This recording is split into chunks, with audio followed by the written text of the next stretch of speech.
All right, good evening, folks. Welcome to Monday Night Law, December 4th, 2023.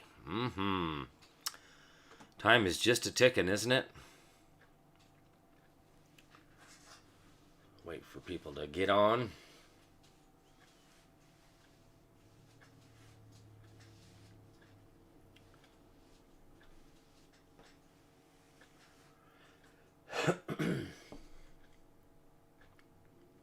We've been having 100% chance of weather here in Idaho. We got snowed on. Then it turned into rain and washed most of the snow away here, the lower levels. So we have snow right there on the mountain, about halfway up. It's just covered in snow. So that's Idaho update on Idaho weather for you. It's actually kind of warmed up because it's raining instead of snowing. So that's one of the plus sides of rain. Brings a little warmer weather, where snow keeps it cold.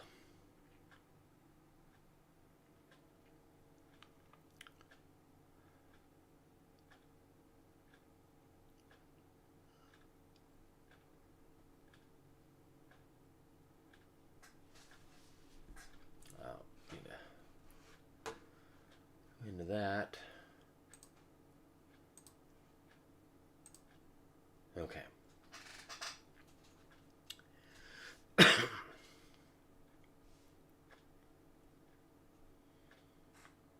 Snow in Wyoming yesterday. Good, good.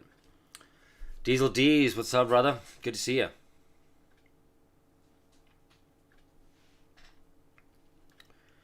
Hey there, Chad. How you doing, brother? Over there on YouTube. Diesel D's over on Facebook. I see you over there, Corruption Detector. You're over there hanging out on Telegram tonight. Good to see you, brother.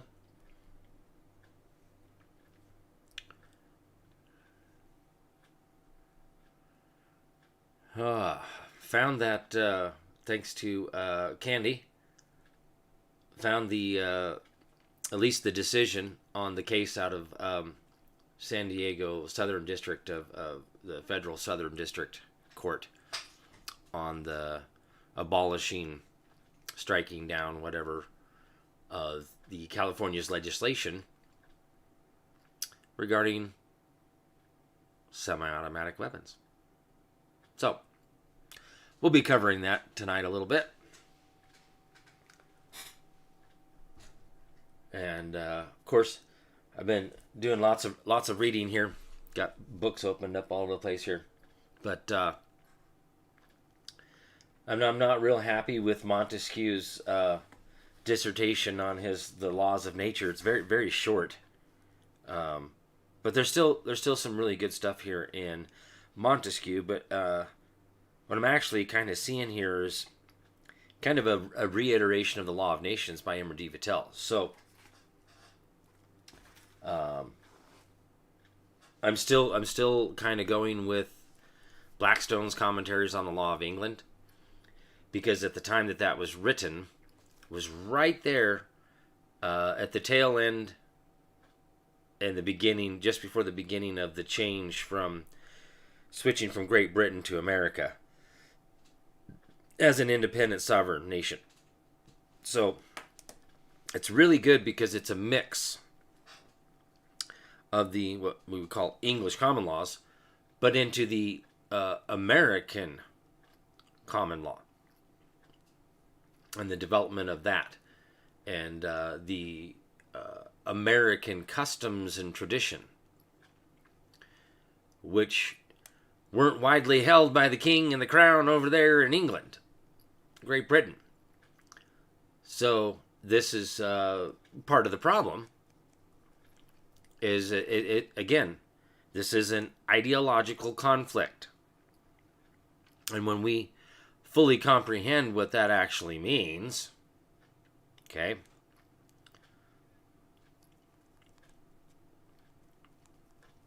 and it's so hard to drag people down this rabbit hole, as we were discussing there on Wednesday night. Dragging you folks down these rabbit holes with me.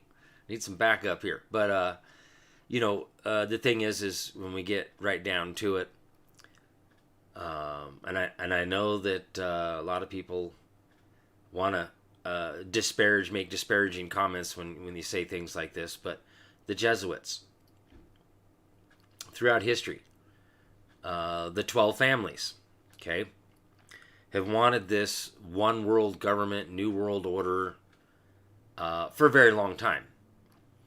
And again, these guys, these people,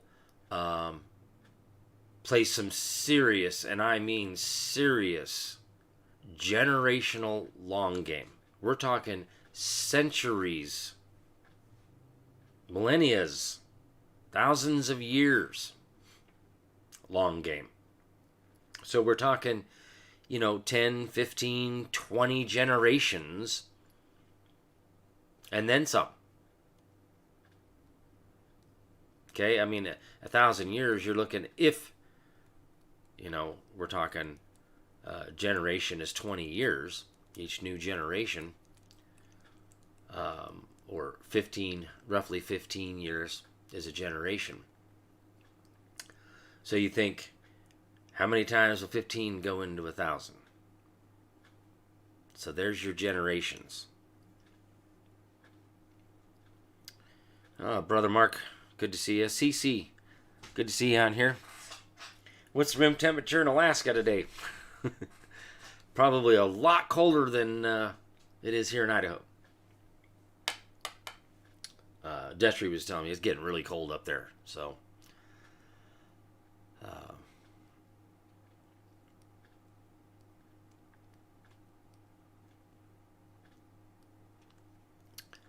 yeah, it's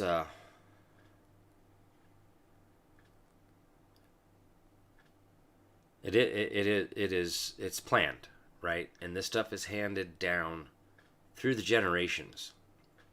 Family. It's all keeping it in the family.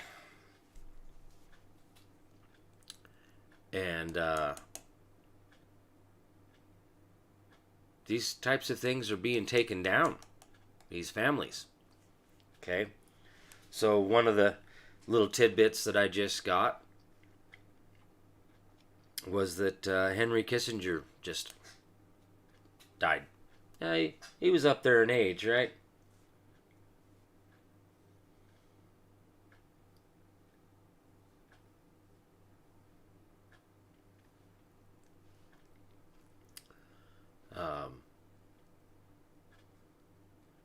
Just another one of those 12 families.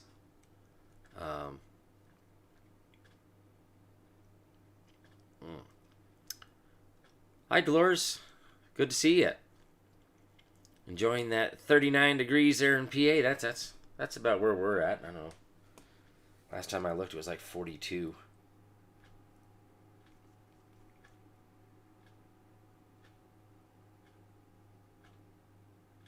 Oh, that's 49.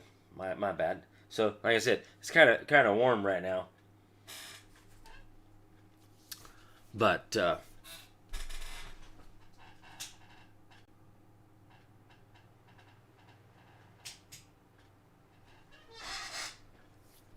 it's definitely warm considering the time of year it is. But Brother Rob, how you doing? Thanks for the books. Although you got those quite a while ago, the Montesquieu on the spirit of the laws. You just reminded me here not too long ago, taking a picture or something and sending me. Well, that's from those books right there. I'm like, ah. So,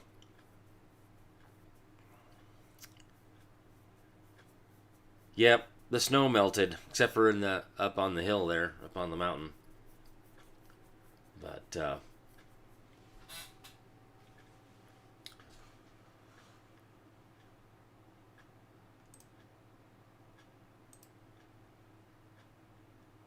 okay. This is again, we are at war. This is a world war, and it's a revolutionary war worldwide. I've explained this before, and for those that are new, that Executive Order 13818 is blocking the property those involved in serious human rights abuse and corruption. And what it's really about is going in and taking down corrupt regimes, governmental regimes, and instituting new guards. And then they've been setting up basically democracies and instituting new government officials and holding elections. And then once they get the new government in, they do, Trump and the administration there, they've been doing treaties of peace. So here's your sign. How do you do a treaty of peace if we're not at war?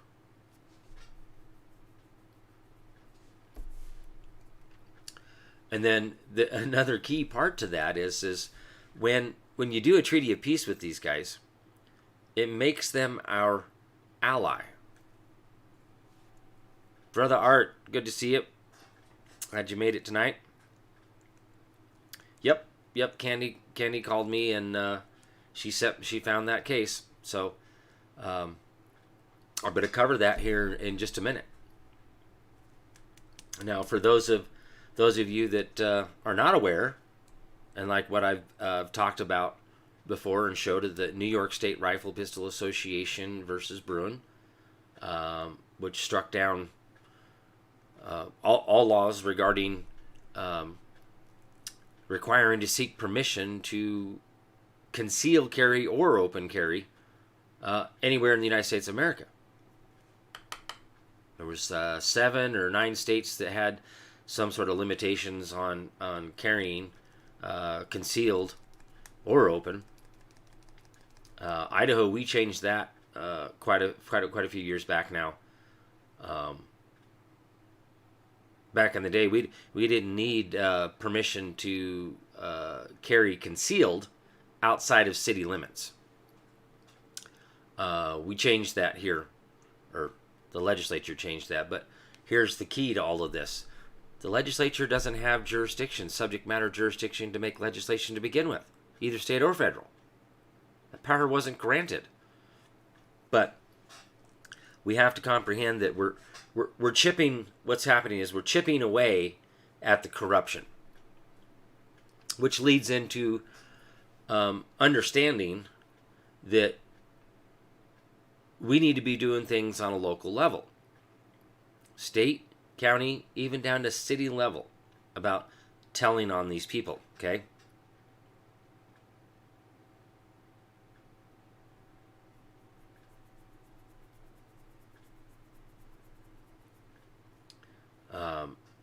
It's time for us to clean up from the bottom up, right? This is all on the world stage, what the military can take care of and what they're doing.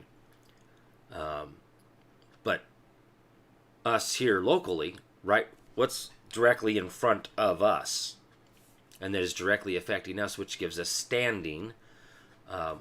Once you have been affected by it, this corruption, serious human rights abuse and corruption, then you have standing to claim a right to a cause of action. And what I'm seeing more and more is this constitutional challenges. And again, okay, this is the federal district court. This isn't the circuit court, the Court of Appeals. This isn't the Supreme Court of the United States. This is just flat out the federal district court. District court. Okay? The Southern District of California. And it's a toss-up between the two most corrupt, which is California and New York. Given basically who it's owned and controlled by, there you go. So,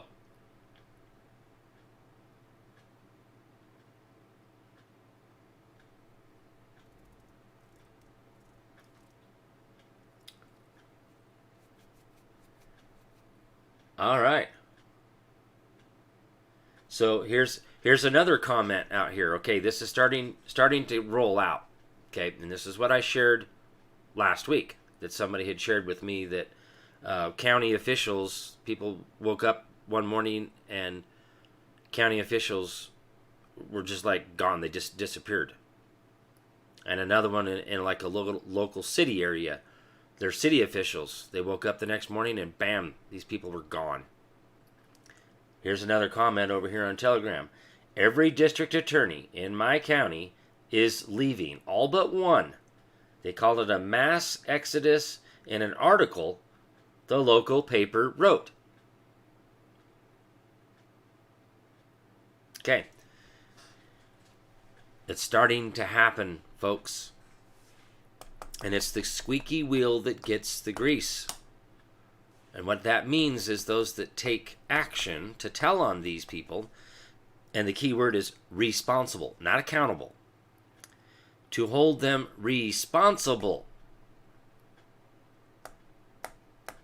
It's happening, folks. You know, people like Monkey Works out there showing us all these military planes flying all over the place. And I can tell you right now, even my uncle and I have noticed quite a bit more military helicopters and planes, more than normal.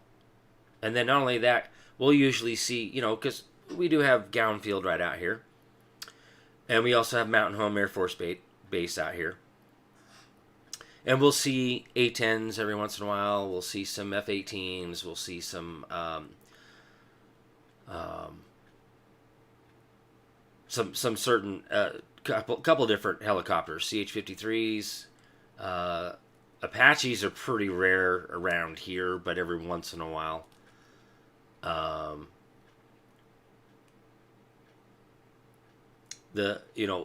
We saw three CH-53s flying together. It was like, whoa, that's out of the ordinary. One, sure. Two, sometimes. But three? Pretty rare. Right. Definitely isn't because of the rapture. These people are coming up missing. It ain't because of the rapture, I can tell you that. This is the corruption, okay? It's happening, folks. It's been happening. It's just a little more people paying attention to what's going on around us. And it's just going to become more and more exponential at this point because we're coming down to the wire. And like I've said before, this next upcoming election may not even happen. Look at the timing of where things are at with Trump's cases.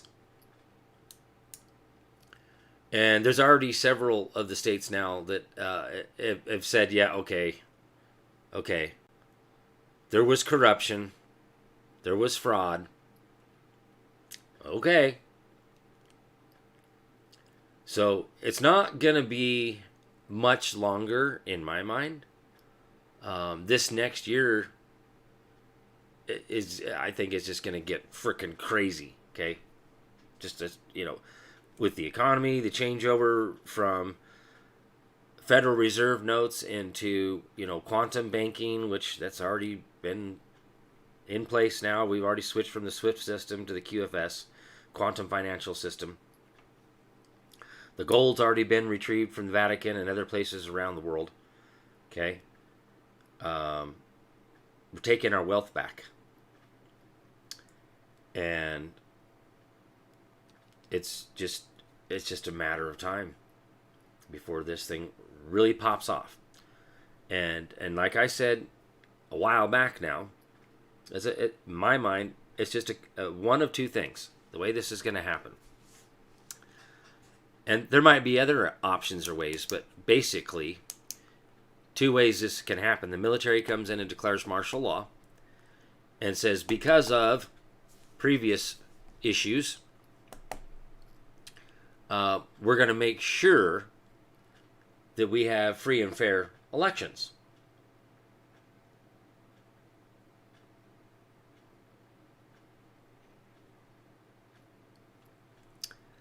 And the military is going to conduct the elections. Okay.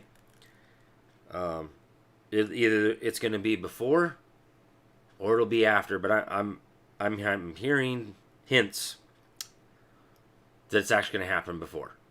That we may not even have an election this next year because of corruption. We may be in a state of corruption where it's going to require the military to come in and declare martial law. And we'll be under martial law, until we reassemble government de jure and we the people come together, peaceably assemble, and reassemble government de jure and take back our power and exercise our power, like Trump said at his inauguration speech, January 20th, 2017, that he was putting the power back into the people's hands.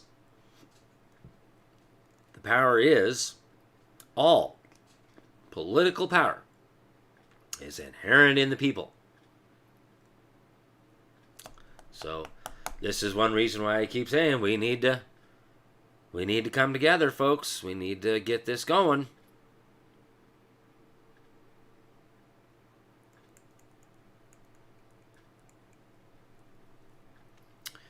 Yep, Karen out there talks about Derek Johnson does a great job showing documents of the continuity of government, and that we're under military law and order.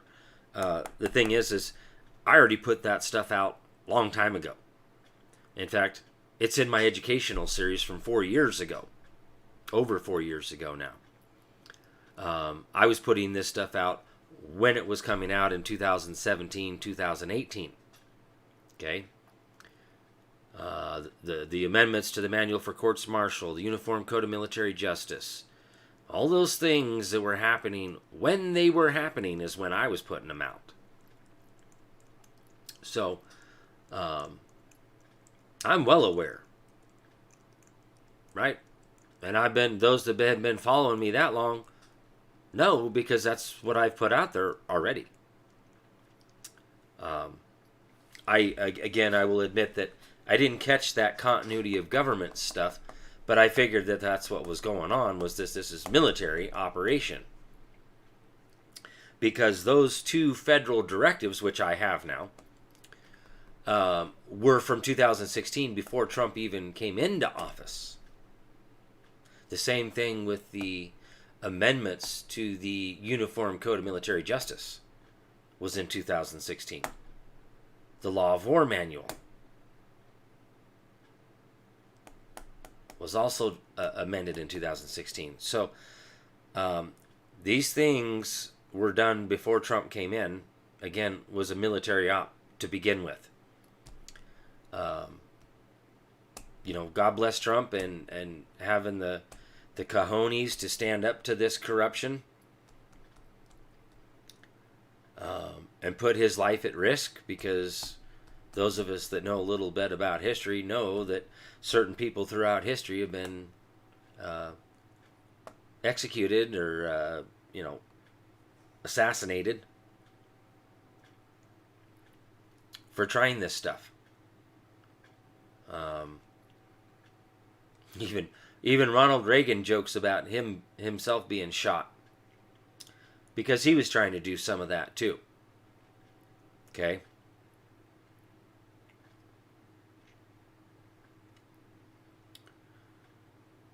Well, thank you to the new people that are showing up and just started following me.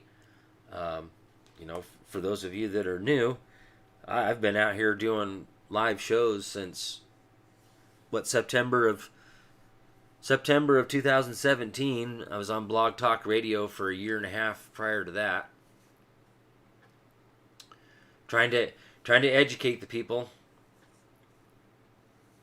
and I finally did a little educational series there. It's on my YouTube channel, and I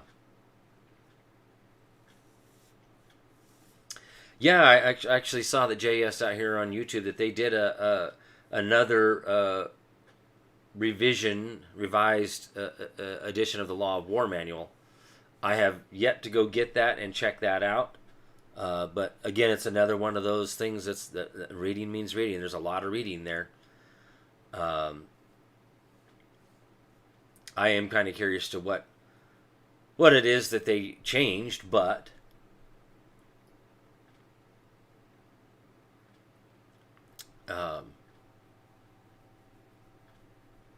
again, I just yeah.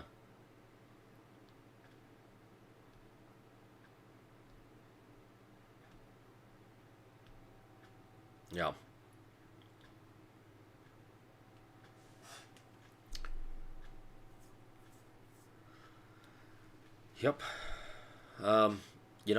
This is where we're at, and like I've showed the law behind this, and Texas for Article 4, Section 4.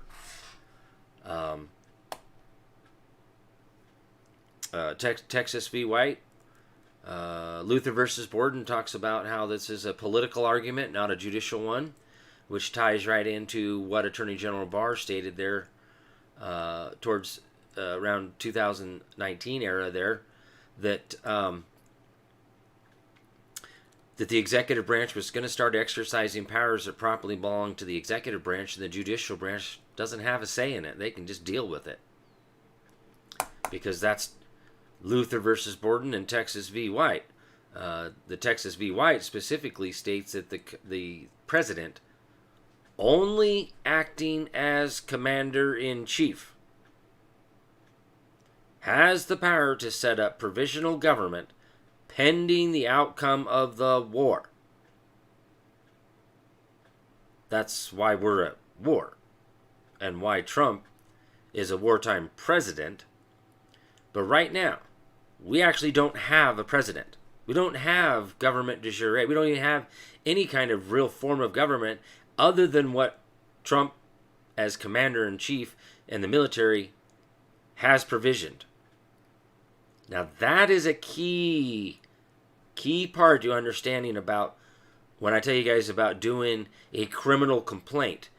Why it is so important, where it has to go. Because that's all part of Executive Order 13844. Okay?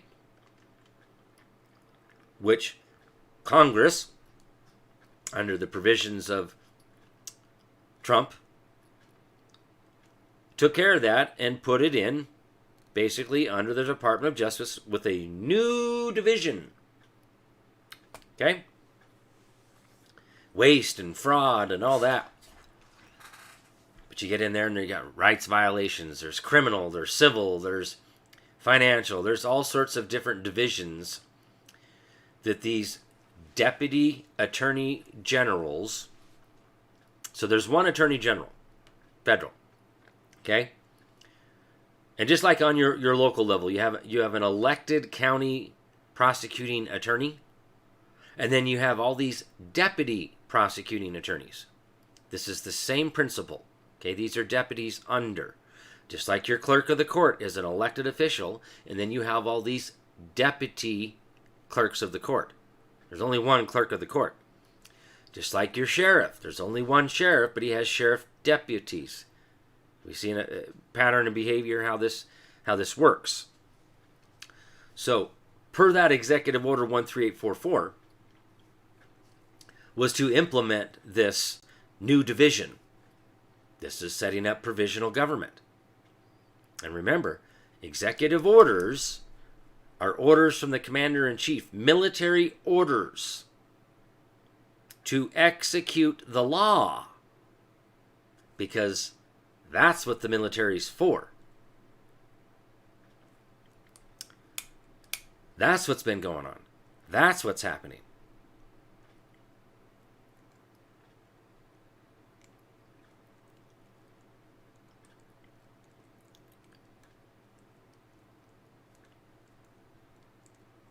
Well, see people out here doing their little dissertation crap. But, code is going to go away. We're going back to the common law. See, I've already went down this rabbit hole, and now I found it. Okay? Code is Roman civil law. That's in the Declaration of Independence. Subjecting us to a jurisdiction, body of law, foreign to our form of government, unacknowledged by our laws, and subjecting us to pretended acts of legislation. The code is the Roman civil law. That's the jurisdiction, body of law, that they were talking about. Sometimes referred to as admiralty and vice admiralty jurisdiction. But the real truth is it's Roman civil law, the code. It's in Blackstone's Commentaries on the Law of England. It's in Bouvet's Law Dictionary 1856. It's in the 11th legislative session for the Territory of Idaho, when they switched us from the common law, the laws of nature and the law of nations, into the code. As Bouvet's Law Dictionary 1856 says, that it is opposed to the laws of nations, laws of nature, and the common law. And it's all enforced through bills of pains and penalties. I mean, come on, folks. So, what all you gonna cite for law when the code goes away? You can't cite Uniform Commercial Code. You can't cite United States Code. You can't cite Code of Federal Regulations. You can't cite your state code, because it's all going to go away. It's not going to exist anymore. And I really want to hammer this home to some people out there that think that they're law gurus when you've been studying code. And the code goes away. Now you're dumber than a box of rocks because you don't even know what real law is. It's already put it that way, but some of you need to be slapped upside the face like this. That's not law. It's Roman civil law. It's code.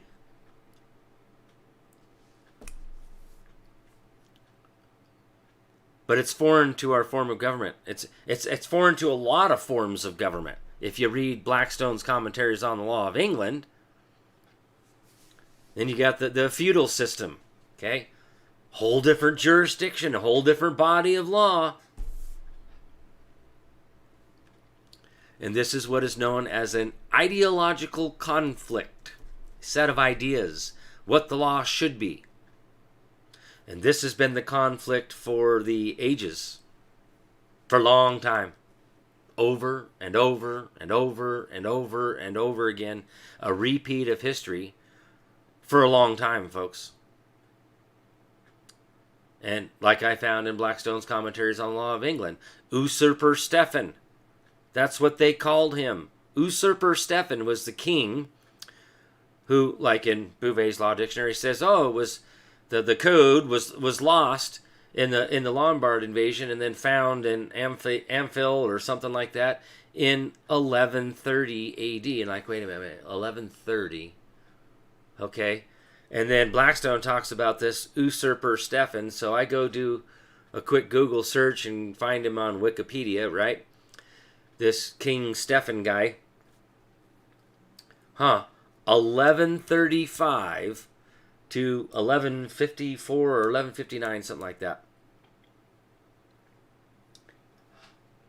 Yeah, Amalfi. That's it. Okay? And so this is the king, why they called him the usurper. Usurpation of power, subversion of law, seditious conspiracy to overthrow the law of his creation. Treason. Yeah. So this is why they called him usurper, because he usurped the law. He brought back the Roman civil law, the code, which means you're all slaves or subject to the crown, and you have privileges as the king dictates to you, known as civil rights. Now go read the 14th Amendment again. It doesn't say rights, it says privileges and immunities.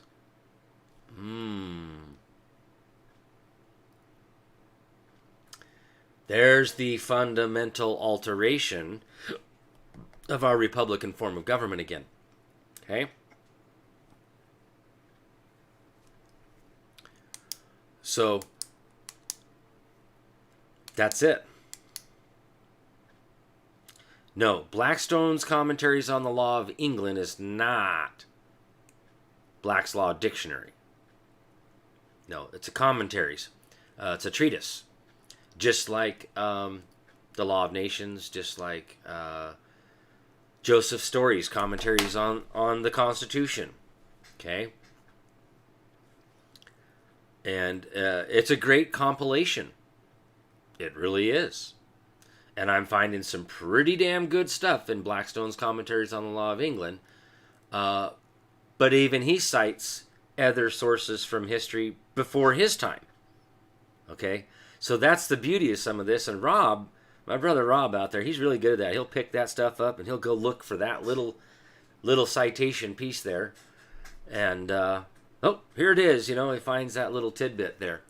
and finds these other commentaries and all this other stuff. So, I actually shared that from Alexander Hamilton, his statement there that, to quote Alexander Hamilton, is that the sacred rights of mankind are not to be rummaged for among old parchments or musty records. They are written, as with a sunbeam, in the whole volume of human nature by the hand of the divinity itself, and can never be erased or obscured by mortal power. Like our founders wrote of the Declaration of Independence, folks, it's supposed to be self-evident. I get that we've all been dumbed down, we've all been lied to, which is what has really had a change of heart for me, because I used to be pretty upset about how the police out here and all that good fancy stuff, right? Law enforcement, all this, and how corrupt the judges are, and all that stuff, and all the corruption, sheriffs, I mean, all of it, right? But when I realized that we've all been lied to, we've all been dumbed down on purpose so they could get away with this. And then understanding the Rules for Radicals by Saul Alinsky. To change, you got to take over the education, you got to take over the medical, you got to take over the money, you got to take over everything, right? Take over the law, take over the, I mean, it's a complete takeover from the inside. And that's what's happened, right? These slow encroachments, these slow, subtle changes, which goes right back to the generational long game. They do one little chip per generation, just a little at a time, which is why we are where we're at now. And the fact is this is what's helped me release a lot of anger towards these people, because that's the way they were taught. They truly believe what they were taught. It's just the way things are. That's how the law works. You know, so many people out there say, well, just don't break the law. What law? They have no clue, because they haven't read anything. A lot of people haven't even begun to read the Declaration of Independence, the federal constitution, and their state constitution. I mean, just those three basic instruments right there. Most people haven't even read that. And those from my generation, Generation X, is pretty close to the last generation that was even remotely taught anything about the Constitution. It was ninth grade for me, my civics class. Now, again, this goes back to what I had a law seminar here last Saturday. And, I had a little humbling event there, because the question was about, what are the powers of the earth? And I'm thinking, really? You guys don't get the powers of the earth? I mean, like, even of the earth part. I'm just like having a hard time with this, getting frustrated. And talked with the man afterwards, and we went out back and we talked a little bit, and gave me some tips, which I was very thankful for and still am thankful for. I'm not above changing. I'm not perfect.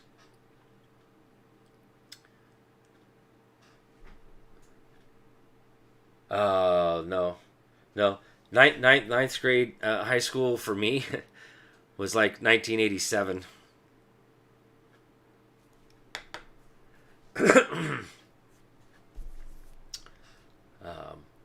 Yeah, long before the 2000s for me.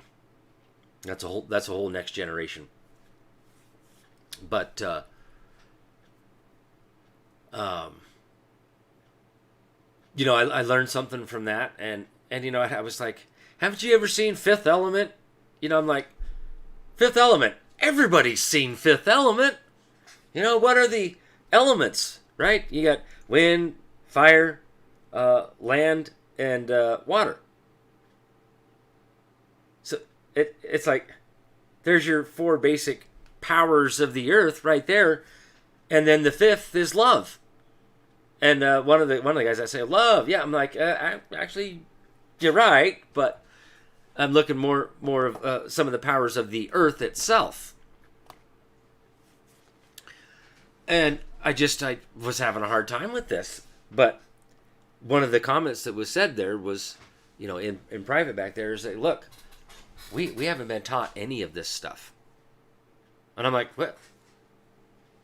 Like third grade vocabulary, getting into fourth grade, fifth grade language, and expanding your vocabulary and basic understandings of the English language.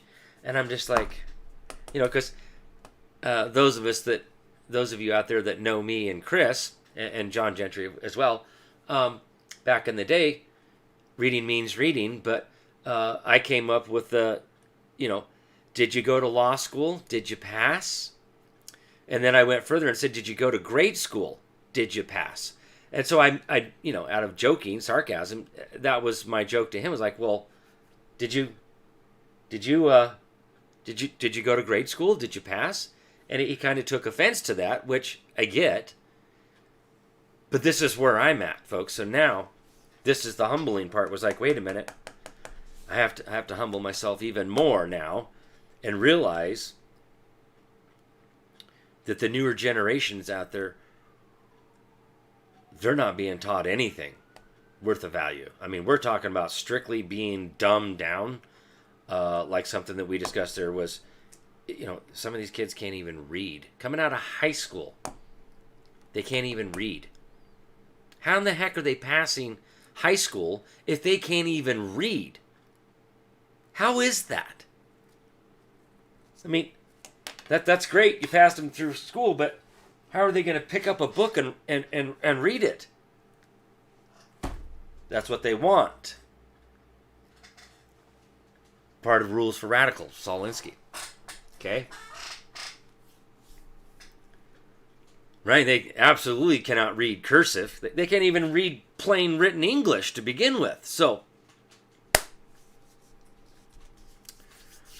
yeah, I see everywhere. Everybody's talking about cursive, right? We need to get back to that because, I don't know. That's how man is supposed to write. I mean, even look at my name there. It's in cursive. And I would say my name, the business name, Kirk's Law Corner, LLC, as it is on the screen. It's in cursive. And in a way, kind of done that on purpose.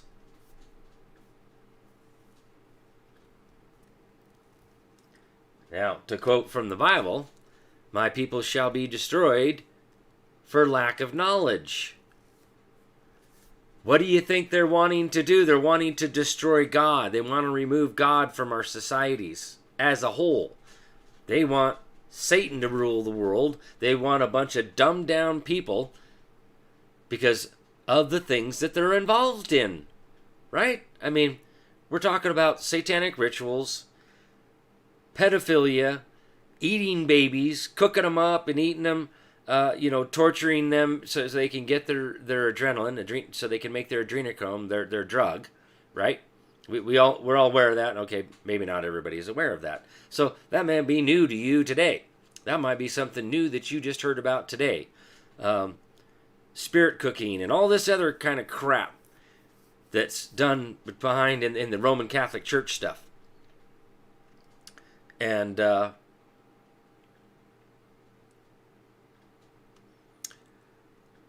all of this is what they're hiding, right? This is all being implemented so that they can rule over the people and dumb everybody down and become good little slaves and do as you're told, so these guys can get away with it. Okay?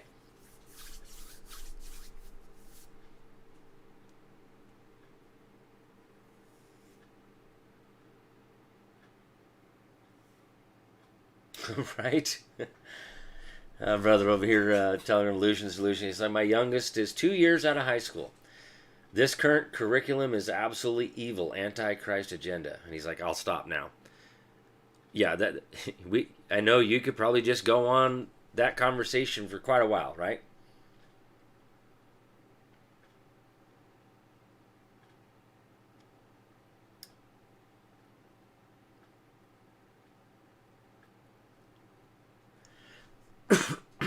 So,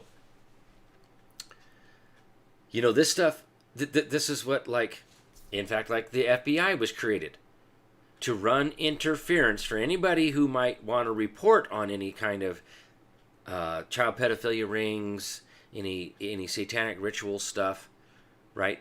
That's initially what the FBI was for. So I cringe when people talk about, well, I called the FBI. I'm like, oh, no, don't call the FBI. They're corrupt. But like in everything, okay? You have good guys and you got bad guys. There are plenty of men and women out there that went into this stuff with a good heart, good intentions, wanted to do good for the world, for the United States of America, for whatever, and then came in under the FBI, the CIA, the Secret Service, even, whatever entity, thinking that they were going to be doing good. And they still have to have some of those kinds of people to get away with this, because then you're like, well, the FBI is corrupt. And then you've got 20 good men that come out and say, what are you talking about? I've done this and this and this. We've busted these guys and I've done nothing but good. Why are you saying we're corrupt? There it is. So they use those kinds of people as the front people. So look, good pats on the back and how good they're doing out there. And, those are the kinds of stories that wants to be leaked out in the news, kind of things. But they don't really talk about, oh, well, a priest was busted for diddling boys in the back room. I mean, what happens there when you start opening up, the back doors of these churches, you start waking people up to what's really going on. Things happen like with Nancy Schaefer and her husband back in, what was it, 2017 or 2016? She was exposing CPS as a bunch of child traffickers and explaining to the people that, over 800,000 children come up missing a year. Now listen carefully. From state custody. So that means children that have been taken by your local CPS, whatever you guys call it, Child Protective Services, Family Services, whatever these agents are, right? And see, there again, these people really think that they're doing, saving the children, right? And then they'll take them and they put them into foster care or wherever. And then those kids come up missing. They're just gone. We've seen minute reports like, oh, well, this foster parent here sold this 3-year-old baby or 2-year-old baby off to somebody. From foster care. Sold him. Gone. For $5,000. That's one that I had found out there quite a few years ago. And I'm like, okay, that's a long time ago. Where are we at now?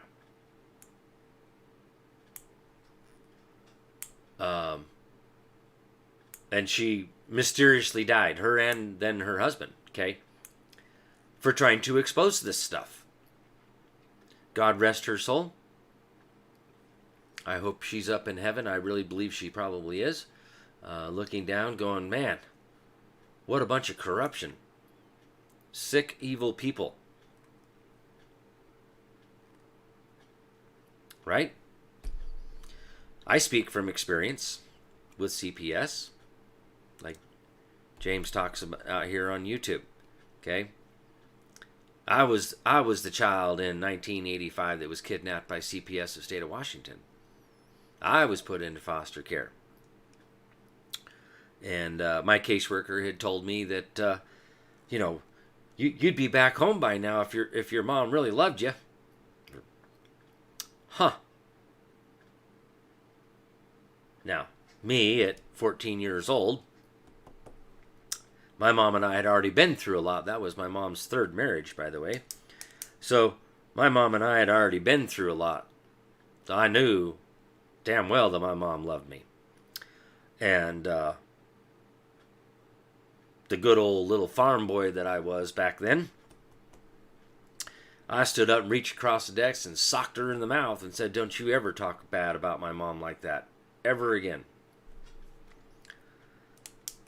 Yeah. So I know. I also went through several different foster homes and then into group homes. I was running away, living on the streets. I've got quite the childhood experience growing up real fast after that.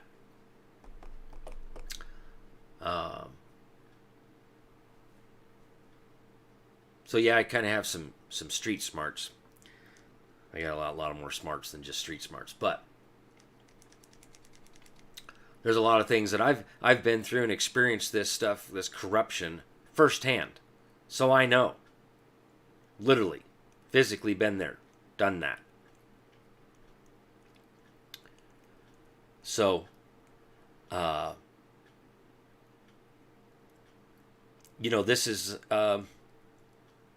what God says, right? He never put us through things, without a reason behind it. So is this, it's hard to rationalize this stuff and just go, well, I guess God put me through that for a reason. Now, there's plenty of times that I should be dead. So I have to give it up to God for protecting me and saving me, guardian angel, whatever you want to call it, how that happened. I'm still here. I'm still with it. And this is why I think God has called me to do what I'm doing right now. I was doing pretty good running my own mechanic shop and having a good old time and just enjoying life in general. And stuff actually started happening with the Hammonds over there in Oregon, and I started getting to a point where I couldn't focus on my own work. And then I think God gave a little bit of a nudge there with my back kind of giving out, which is getting better, by the way. I've been seeing a chiropractor and doing some stretches and exercises. Can go a long ways. But, I think all of those things happen for a reason to bring me to this point where this is where God wants me here, is studying this stuff and bringing this forward to you folks and sharing it with you and educating my fellow man, which goes back to the law seminar here 2 weeks ago, and it was like, Randall Stone. That's how I got started on Blog Talk Radio, because I spent 3.5 hours on the phone call with him the first time. And he's like, "Man, you're breaking this stuff down so Grandma can understand it." And I'm like, I just kind of laughed. And he's like, "No, seriously." He's like, "You're breaking it down. We can get this." So this is something that Chris and I had talked about, was I have this unique ability to take complex things and break it down so the average man, the layman, break it down into layman's terms so the average man can comprehend it. So I recognize that as one of my unique skills and abilities.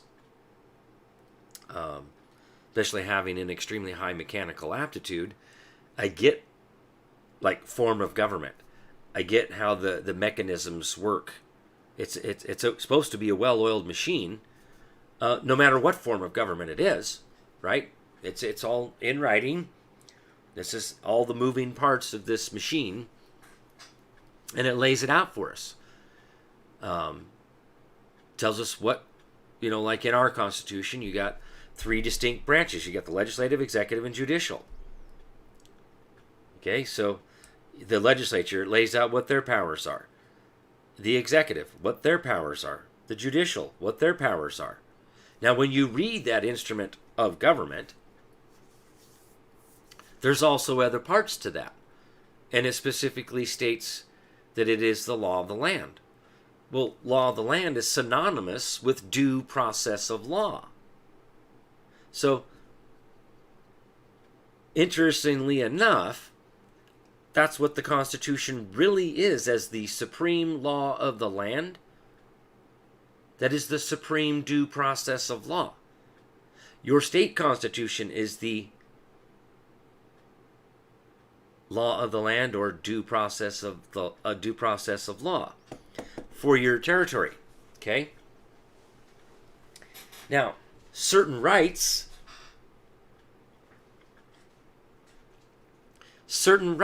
dictate this process, like the right to petition the legislature for the redress of grievances. The right dictates that.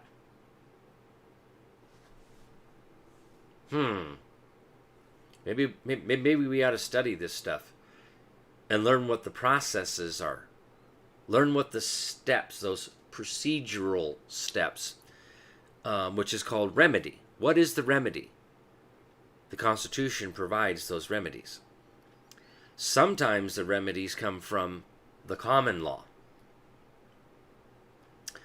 But this is what the Roman civil law subverts. You talk about Uniform Commercial Code.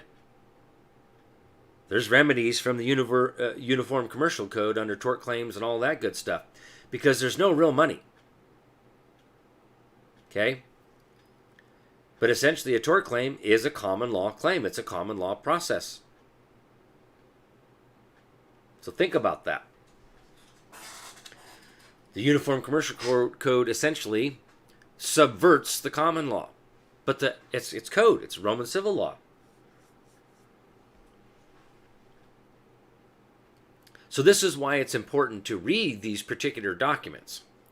And like Article 4, Section 4.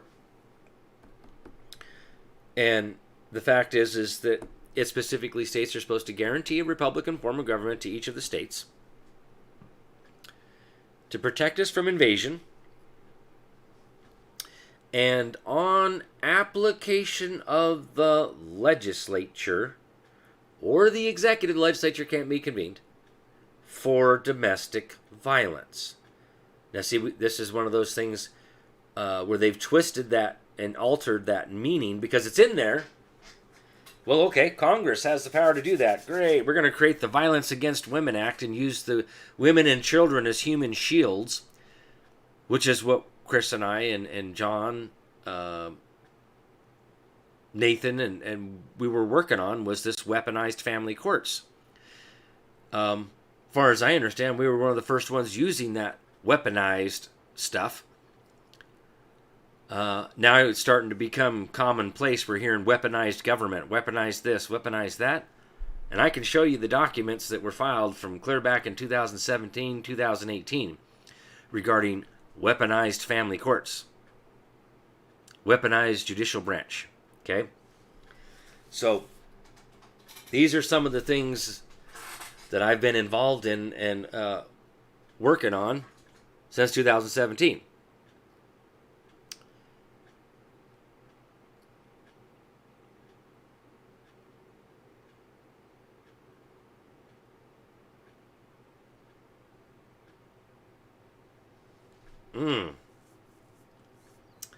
Karen, out here on YouTube, confused about capitalization. In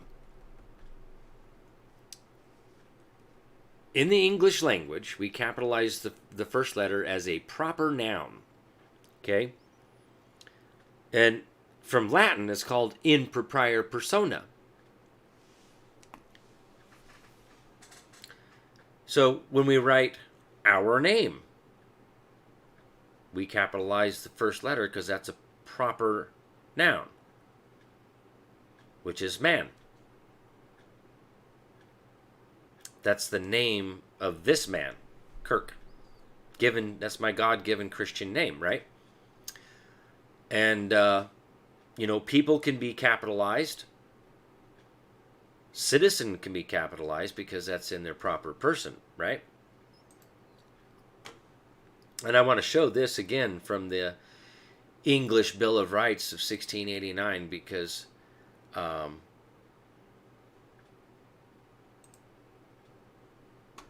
this is absolute proof of exactly what I just said.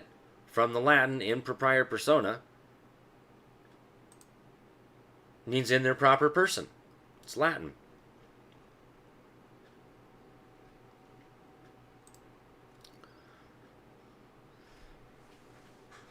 Where the Lord spiritual Tamar comes, assembled Westminster lawfully full representing all the estates of the people of this realm did upon the 13th day of February in the year of our Lord 1688 old style date, present unto their majesties, then called and known by the, pay attention, names and style of William with a capital W and Mary with a capital M. What? Prince and Princess of Orange. That's the style. Being present in their proper persons. So, William is the man. That's his name. And in his proper person, the style is Prince of Orange. That's his proper person. That's the person. Okay? And notice the capitalization of the names. Now, I don't know why they didn't do capital P for Prince and capital P for the Princess, but it is of Orange.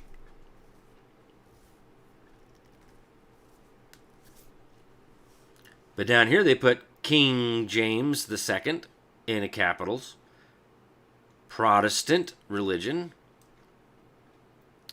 A person, place, or thing. Remember? Nouns are person, place, or things. But when it's in their proper, you use a capital letter.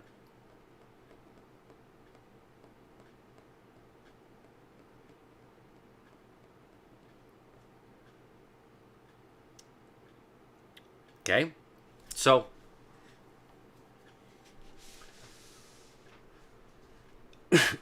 there is a time and place to use that. I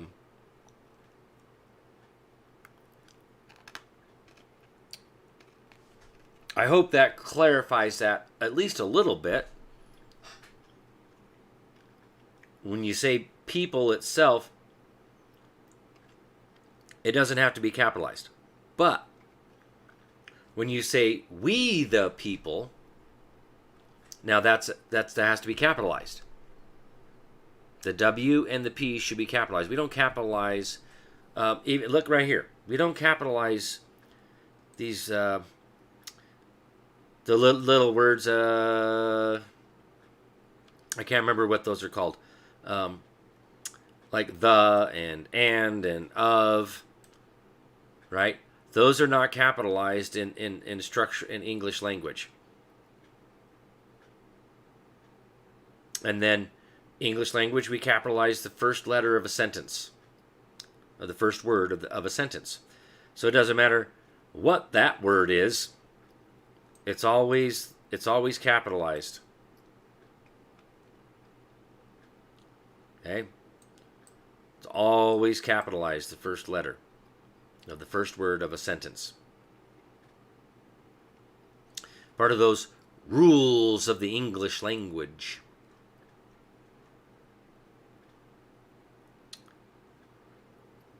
So, here's one of the things they cited in the New York State Rifle and Pistol Association, in one of the supporting briefs, amicus briefs. That, it does say here that, from history that they had the right to keep and bear arms in 1689 because it says, by causing several good subjects being Protestants to be disarmed at the same time when Papists were both armed and employed contrary to law. Now, this is the by part, right? This is the reasons why they were declaring the rights and liberties, because of the little war that they had here, another point in time in history, this same crap. And a perfect example of what just happened with the so-called pandemic. What? By assuming and exercising the power of dispensing with the suspending of laws and the execution of laws without consent of Parliament. Some of you are really starting to see that 3-minute video out there of me addressing the legislature from a couple years ago. That's exactly what I was talking about. Article 4, Section 9 of the Idaho Constitution requires the governor to call the legislature in for a special session to deal with this so-called state of emergency because he was exercising powers that properly belong to the legislature. And then the big one, down at the Capitol, where I stood toe-to-toe with the Idaho State Police, and that one gal was like, oh, well, we're here to, the governor suspended 75 points or 76 points of the law. And I'm like, what law? The governor doesn't have that power. He doesn't have the power to suspend jack.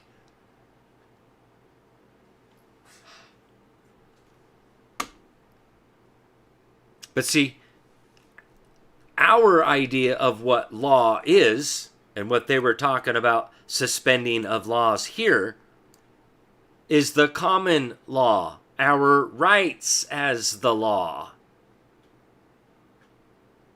That's what they were referring to. And notice that they say lawfully, fully and freely representing all the eights. It doesn't say legally.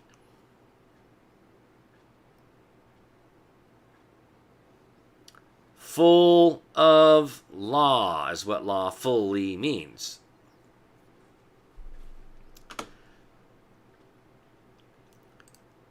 What's the next one? By committing and prosecuting divers worthy prelates for humbly petitioning to be excused from concurring to the said assumed power. See, this is part of what a petition is about. One, when you talk about the word protest, reading from Lex Parliamentaria Americana, under the right of petition and all that stuff, it talks about protest as a formal written declaration declaring something unlawful is about to happen or something unlawful has already happened. And that's what we can be doing. Humbly petitioning and saying, no. We don't give our consent to that. We didn't give you the consent to that. And we're objecting to that. We're protesting against that. That's how we're supposed to protest, folks. That's what that right is all about.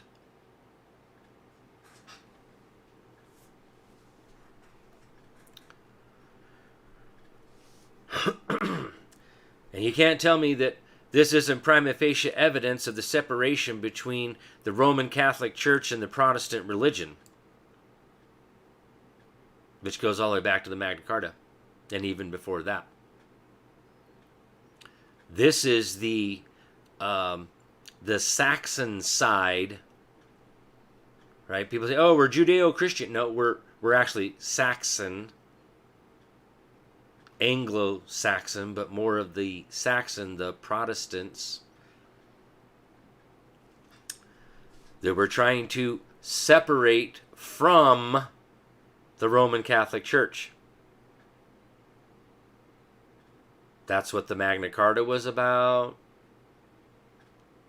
That's what that's what it says in some of the beginning charters and stuff, is they're trying to separate from the Roman Catholic Church.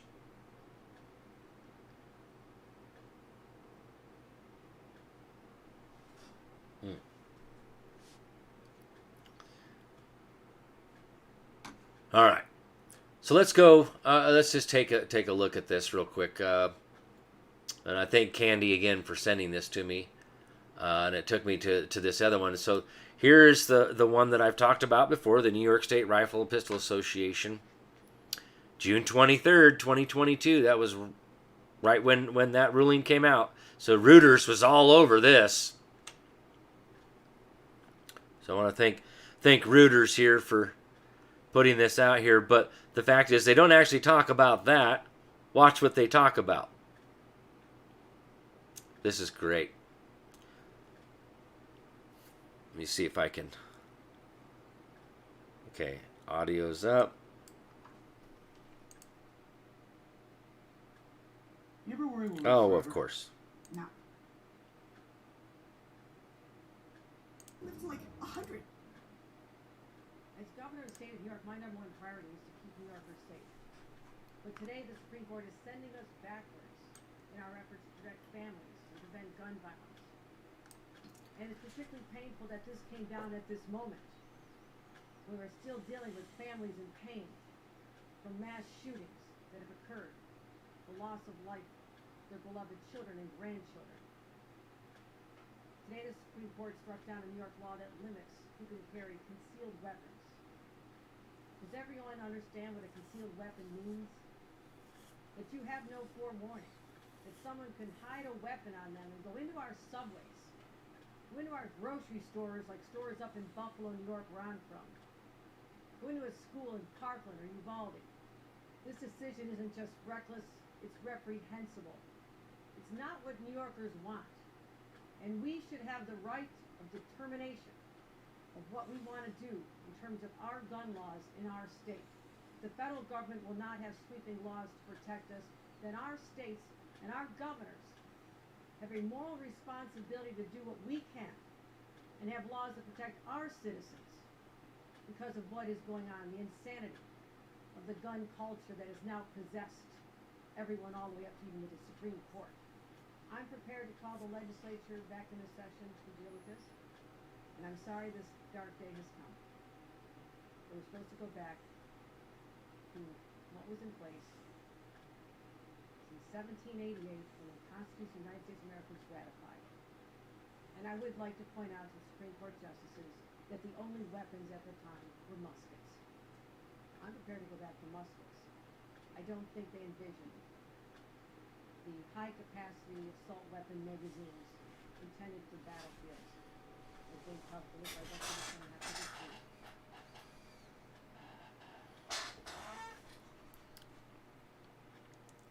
Okay, so fundamentally and principally, she's making the argument that, oh, well, we put these laws in place to protect, to stop. But the problem is, that doesn't stop the crime. Because they've already had that law in the books for a long time. And it clearly hasn't stopped them. And that's backwards logic, because true logic and reason would be, let's arm everybody. If we have this influx of crime and mass shootings, maybe everybody should be armed at all times. But see, they want to play on fear. Well, let's just get rid of all the guns. But you've already got laws on the books that say that they're not allowed to have them to begin with, but yet they still do. And they still do these mass shootings, right? Supposedly.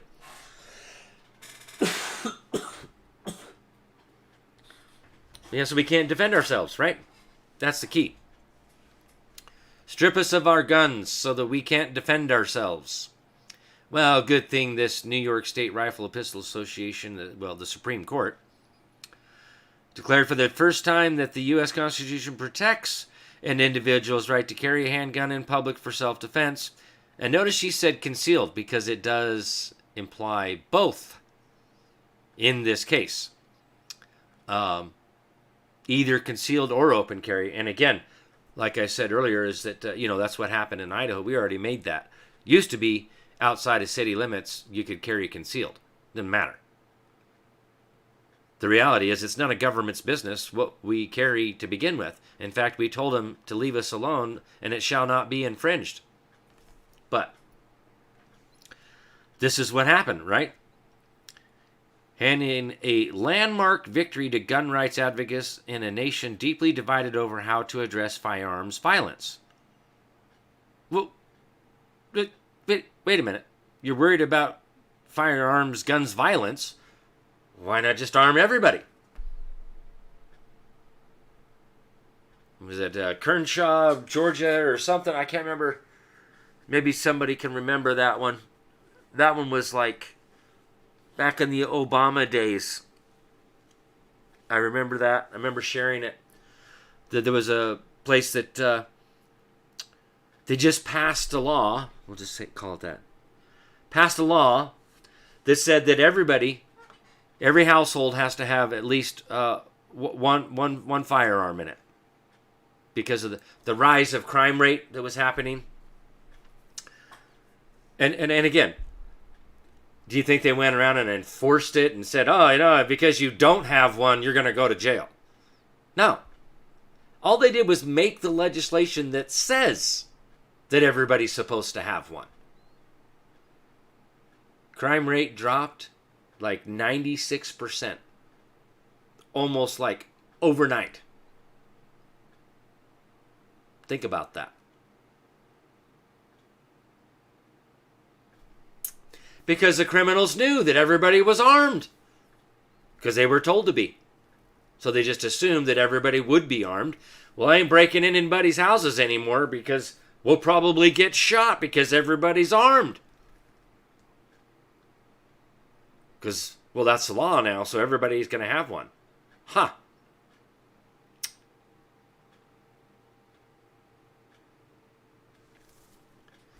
All right, so now this other one is the one out of San Diego. This is the Federal District Court. Again, this is still Reuters.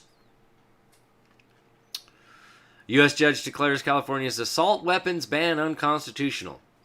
Is that like assault and pepper weapons? I don't understand assault. I just don't get it. But see, that is their verbiage, right? These are assault weapons. No, they're not assault weapons. These are called semi-automatic rifles. That's what they're called. Okay? Illegal high-capacity magazines and assault rifle, along with multiple guns, ammunition, are seen in this Long Beach Police Department LBPD photo in Long Beach, California, released on August 21st, 2019. I don't see anything wrong with any of that.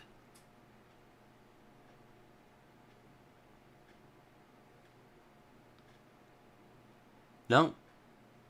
Can't really see anything wrong with any of that. Get some shotgun shells for your shotgun. And more shotgun shells. There's some regular ammunition. There's some 30-round magazines. Pistol.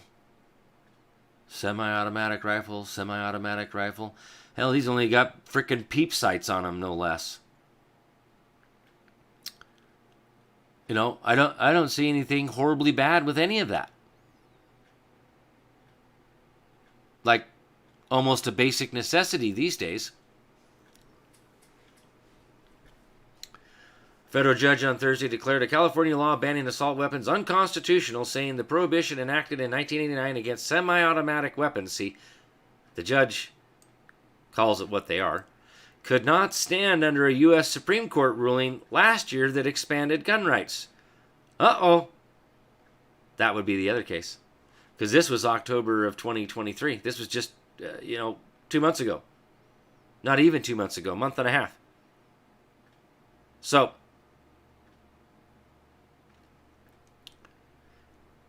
Rob, not nearly enough, right? Oh, but see, the thing is this came out of the, I really want to point this out and make it very clear. Where did this come from? San Diego, California Federal District Court. District Court. Not the appellate division of the Supreme Court, not in the Circuit Court, not in the Supreme Court of the United States. This is at your local federal district court in San Diego, California, the Southern District. And what I'm trying to really point out and hammer home here is wake up, people. Do you see the change? People are suing for constitutionality issues, and the courts are starting to rule correctly. Okay? Period. Here's the proof. Okay. Now you know. I don't know if there was a video on that one. No. But we'll go into the actual case. Here's the decision. And the case is called James Miller et al. Versus Rob Bonta in his official capacity as Attorney General of the State of California et al. As the defendant. Here's your case number, 19-CV-01537. And then they've got this BEN, and then in parentheses, JLB. Billing codes, I'm not sure. Introduction: like the Bowie knife, which was commonly carried by citizens and soldiers in the 1800s, assault weapons are dangerous but useful. But unlike the Bowie knife, the United States Supreme Court has said there is a long tradition of widespread lawful gun ownership by private individuals in this country. But again, they still can't even get the verbiage right. There is a long tradition of widespread, how about the people having the right to keep and bear arms, which shall not be infringed. Let's just say it what it says. But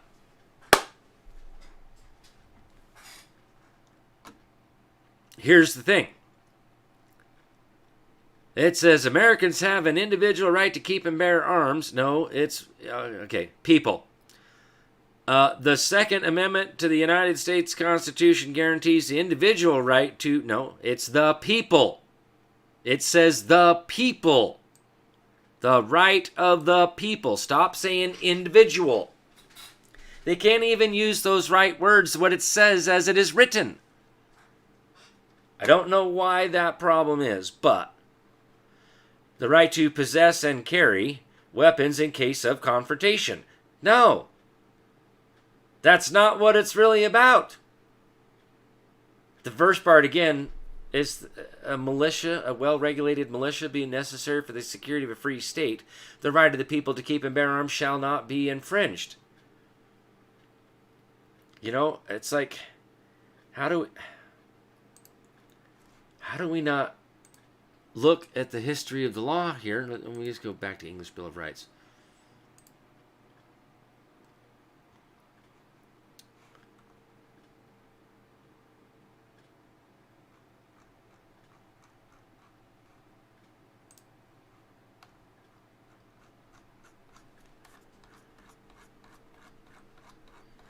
Now, right here to the Virginia Declaration of Rights, June 12, 1776.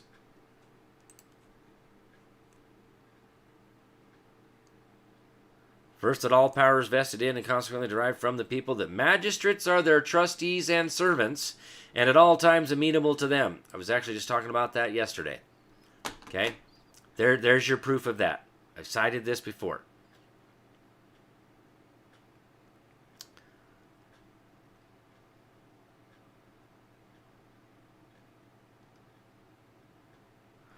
Here we go.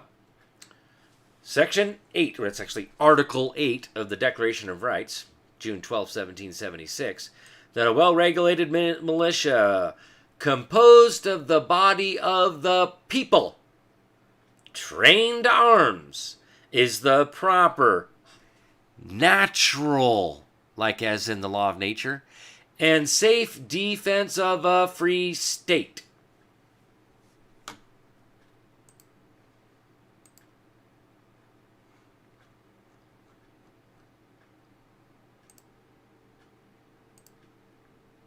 Let's compare these side by side. A well-regulated militia being necessary to the security of a free state, the right of the people to keep and bear arms shall not be infringed. Do we see where that verbiage actually came from? That a well-regulated militia composed of the body of the people trained to arms is a proper, natural, and safe defense of a free state.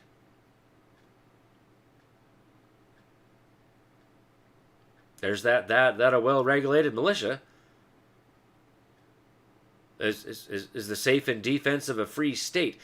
This is the point behind the right to keep and bear arms, is because that standing armies in time of peace should be avoided as dangerous to liberty, and that in all cases the military should be under strict subordination to and be governed by the civil power. The people are supposed to be the militia, And the military is supposed to be that well-regulated militia. But it's still supposed to be composed of the body of the people that are trained to arms. Is the proper, natural, and safe defense of a free state. Should be under strict subordination to and be governed by the what? Civil power. I just, it's right there. In writing. Why they have a hard time citing this, I have no idea. Probably because they don't want to cite law. They would rather cite their statutes, their code, their history of the code, and case law, which is what happened in the Bruen case, the New York State Rifle Pistol Association versus Bruen, is they said, look, we don't care about any case law or any statutes or anything after the Second Amendment was written. We want to find the history and tradition and what the Second Amendment meant at the time it was written by the founders themselves, which just shut down the whole bar argument, their long game to take away our right to keep and bear arms that they've been working on for over 100 years.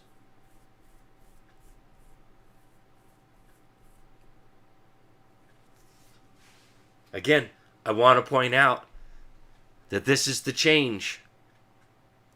People say, well, show me. I want to see something. Here you go.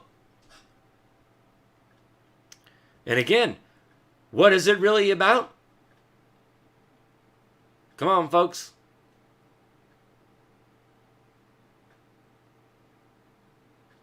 How about defending ourselves from tyranny? Because, I wonder what the, what was the causes and necessity of taking up arms just a year before? Should be a declaration for the cause and necessity of taking up arms. Right, it should be D.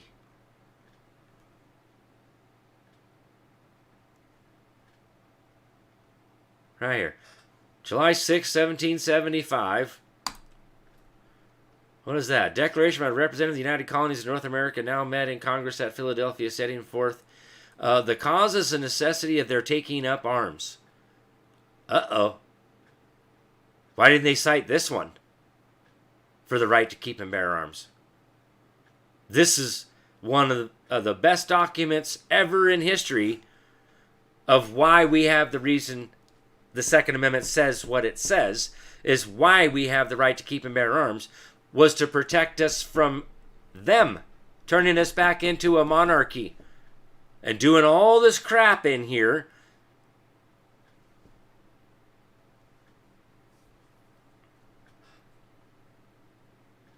Okay? Great read. Great read, folks. That's the reasons why. It's a whole list of reasons why they declared the causes and necessities for taking up arms.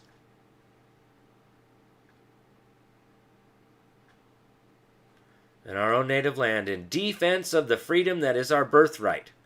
Would that be like from the laws of nature? Yep. And which we ever enjoyed to the late violation of it, for the protection of our property, acquired solely by the honest industry of our forefathers and ourselves. See, they're even saying forefathers in 1775. Against violence actually offered, we have taken up arms.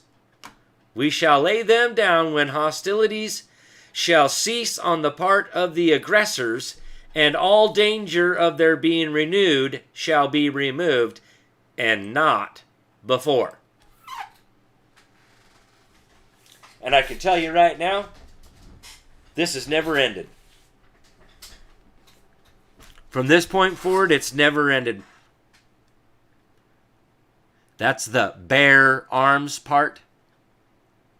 The right to keep and bear arms, to take up arms, and will only lay them down when the hostilities shall cease on the part of the aggressors?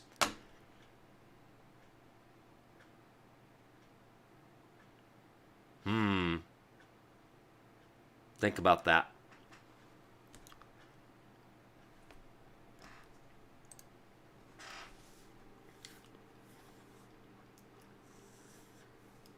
But they're citing that District of Columbia versus Heller. Oh, well, you have the right, to have arms in your home for defense. What does this say from Blackstone's? This may be considered as the true palladium of liberty. The right to self-defense is the first law of nature. In most, we have to go down to the bottom here.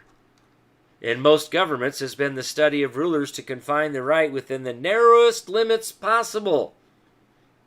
Should be the broadest for us, right?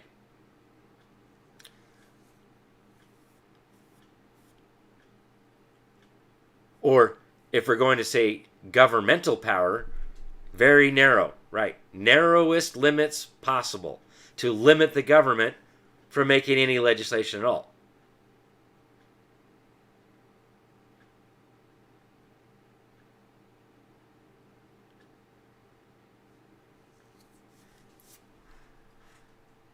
Hey, Matt. How you doing, brother? I see you, old guy. Out on Rumble. Just seeing your comment over there. Good to see you, brother. And then what are they citing here? Whoops. Let's do this one. New York State Rifle and Pistol Association, 2022. And then here's the Rahimi case. They're even citing the Rahimi case. So they got the Heller, the New York State Rifle and Pistol Association, quoting Heller again, and the United States versus Rahimi. Okay, this was February of 2023. Okay, and I've covered those two cases already. So now we're covering this case. And what are they doing? They're building on it. Okay?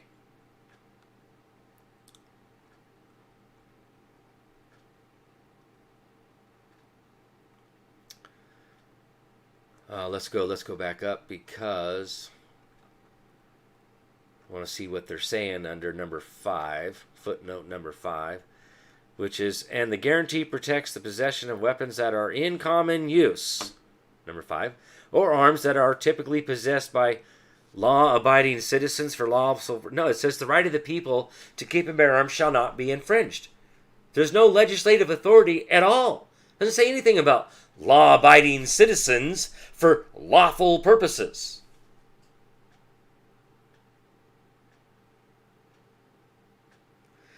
These are the decisions this court is bound to apply. It is our duty as judges to interpret the Constitution based on the text and original understanding of the relevant provision, not on public policy considerations, or worse, fear of public opprobrium or criticism from the political branches. No, your duty, as it states in the Constitution, is you're bound to support it. You do not get to interpret the Constitution. That is the law of your creation, public servant. Servants don't get to interpret the law of their own creation. The people dictate that. That to secure these rights, governments are instituted. Whoops. That means our rights came before. We didn't delegate you folks power to alter the fundamental law or the Constitution. That's Law of Nations, Book 1, Chapter 3, Section 34. The question was asked and answered whether or not they have the authority to alter the fundamental law or the Constitution, and the answer is no. Let's see. Let's just pull that sucker up. Where did I put that?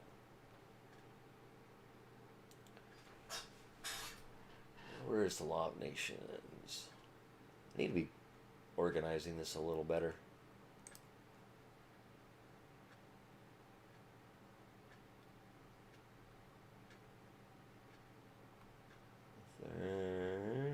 this the law of nations?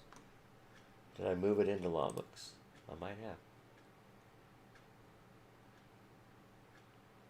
There it is.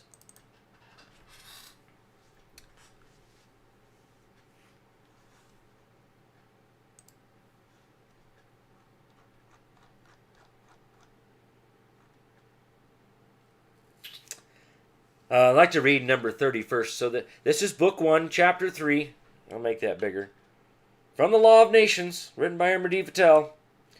This is section 30, and I'll go down to 34 in a second. Of the support of the Constitution and obedience to the laws. Right, that's what Article 6, Clause 3 says. That all the members, all the aforementioned senators, representatives, and members of the legislative, executive, judicial branch, both state and federal, shall be bound to support this Constitution. Key words. Not interpret. The Constitution and laws of a state are the basis of the public tranquility. Oh, gee, that's in the preamble. We the people, in order to form a more perfect union, establish justice, ensure domestic tranquility. Oh, geez. The firmest support of political authority from the people, and a security for the liberty of the citizens. But this Constitution is a vain phantom, and the best laws are useless if they be not religiously observed. The nation ought then to watch very attentively in order to render them equally respected by those who govern and by the people destined to obey. Uh-oh. We're supposed to watch very attentively? How are you going to know what they're doing is unlawful if you don't know what they're supposed to be doing and what's lawful and what's not lawful? Hello? And then, who is it destined to obey it? They're the ones that are destined to obey it. They're bound to it. It's a contract or compact, but it's a contract of employment. Here's your powers from this instrument of government. These are the only powers you have. You don't get to make stuff up. That's called usurpation of power. What does it say? To attack the... before I read this, again, this leads to usurpation of power, a subversion of law, the law of creation, which is seditious conspiracy to overthrow the Constitution, the law of creation, which amounts to treason, because you're giving aid to our enemy. Those declared acts of tyranny in the Declaration of Independence, those are characteristics and conduct of a tyrant, our declared enemy. Now listen carefully. To attack the Constitution of the state and to violate its laws is a capital crime against society. We call that treason. I didn't write this, but that's what it says as it is written in the Law of Nations. Now, some people will say, well, how does the Law of Nations have anything to do with us? Why does it apply to America? Well, you have read the Constitution, right?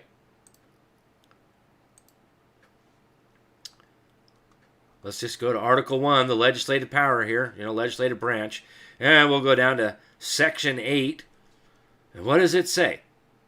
As it is written, reading means reading, again, to define and punish piracies and felonies committed on the high seas and offenses against the law of nations.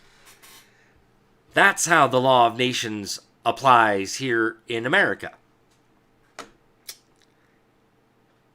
Facts of law, the supreme law of the land and the power delegated to Congress. And if those guilty of it are invested with authority, they add to this crime a perfidious abuse of the power. Would that be like usurpation of power? But then they're adding a perfidious abuse, perfidy, right? With which they are entrusted. That's why we call sometimes triple damages. That's that perfidy. The nation ought to constantly to repress them with its utmost vigor and vigilance, as the importance of the case requires. So where are we at, folks? Where are we at, people? Where are we at on constantly repressing this crap with vigor and vigilance?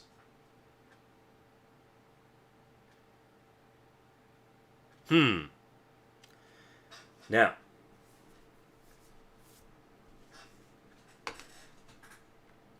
it is very uncommon to see the laws and constitution of a state openly and boldly opposed. Really?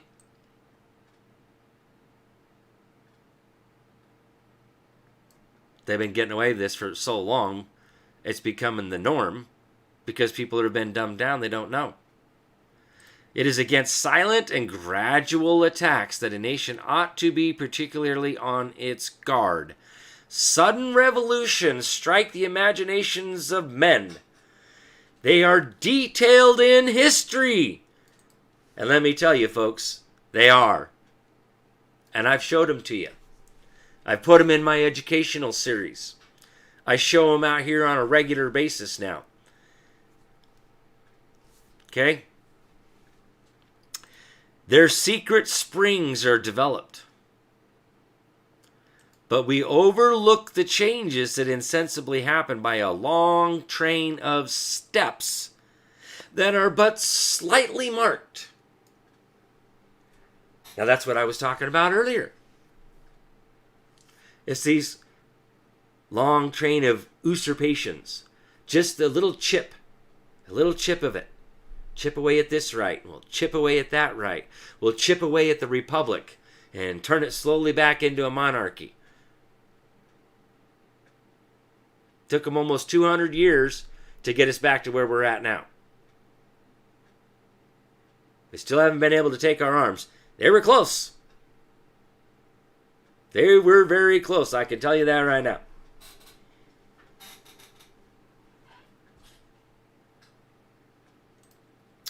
It would be rendering nations an important service to shew from history how many states have thus entirely changed their nature and lost their original constitution. Well, thank you, because that's what I'm here doing, right? I guess it is an important service to show from history how we have lost our true republic. Question out on YouTube. What is it I'm reading from? This is the Law of Nations. Written by Amardeep Patel. This is law.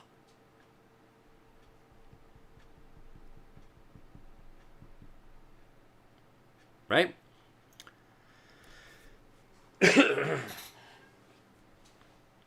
So, yeah. That's what I've been doing. I've shown from history all of these documents, you know, what's been going on through history, these steps, one at a time, right?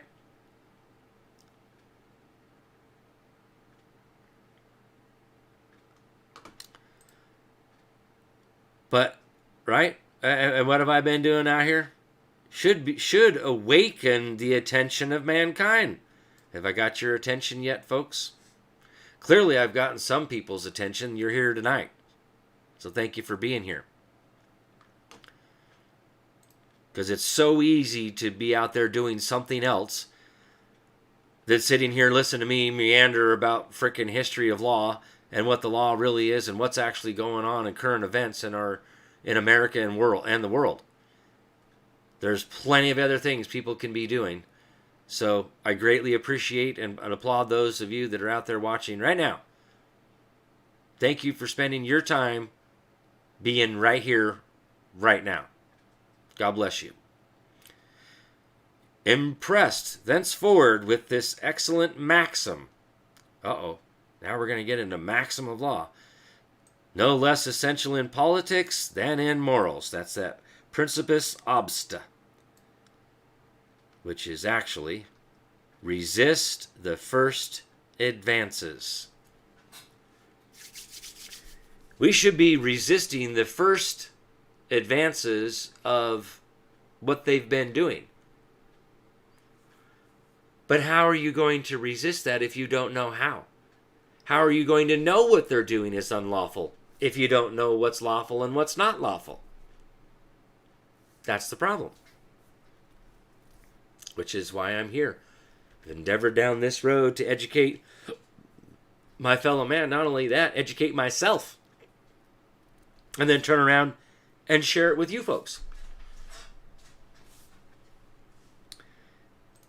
They would no longer shut their eyes against innovations, which, though inconsiderable in themselves, may serve as steps to mount to higher and more pernicious enterprises.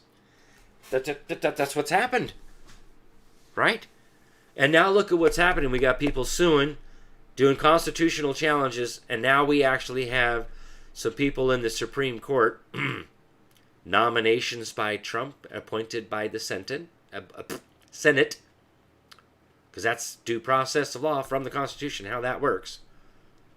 We've had 3 of them in there change over now, right? Yep. So this is, again, that's in part why I want to show this stuff, is this is the change.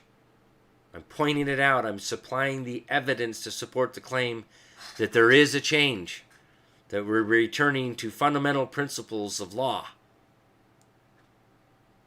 and that they are upholding our rights again. And like I say, even right there in that case, we got to go back to what the intent was at the time it was written. Oh boy.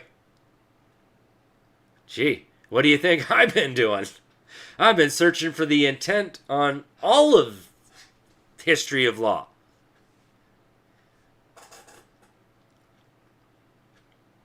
How about this one right here, 30? If any nation is dissatisfied with the public administration, it may apply the necessary remedies, due process of law, and reform the government.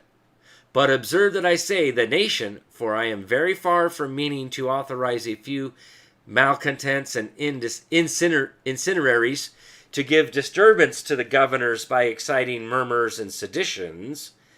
None but the body of a nation have a right to check those at the helm when they abuse their power. When the nation is silent and obeys, the people are considered as approving the conduct of their superiors, or at least finding it supportable, and it is not the business of a small number of citizens to put the state in danger under the pretense of reforming it. Now, remember, this is before our founders created our form of government. They're not our superiors. They're our servants. Our founders in our republic made them the citizens and us the people, and retained all of the power. Every last bit of it. All of it. All political power is inherent in the people. We have the right to alter, reform, or abolish anything at any time we deem it necessary. How many of you out there think it's time, that it's necessary to alter, reform, and abolish certain parts of the government that has been unlawfully created and get back to our true republic? Come on. Come on. Where are my American patriots at? Where are the people at?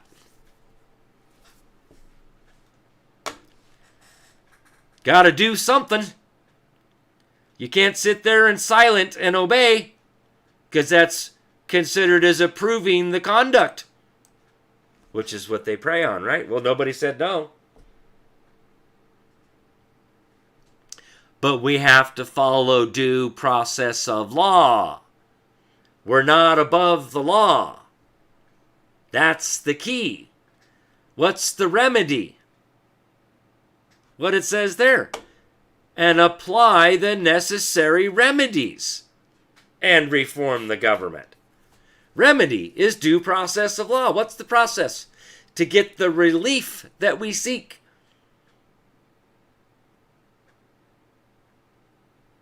This is the breakdown right here. Is because nobody is reading these instruments of government and understanding and following what the process is. That is the problem. Lack of knowledge. My people shall be destroyed for lack of knowledge. If you don't know how this thing works, how are you going to exercise it and use it? Just like your car. If you don't know how to put gasoline in it, well, you buy the car and it's got a half a tank in it. When it runs out of gas, you don't know how to put gas in it. You're not using your car anymore, are you? It's that simple. And to get more in depth, okay, you don't know that you're supposed to do regular maintenance. You know, change the engine oil, change the transmission fluid, whether it's manual or automatic. There's maintenance intervals. Lube your joints, lube your driveline. All those moving parts. Now, a lot of them have all gone to sealed bearings and sealed joints and all that kind of stuff. But it's called maintenance, right? So imagine what happens to your internal combustion engine there if you don't change the oil in it.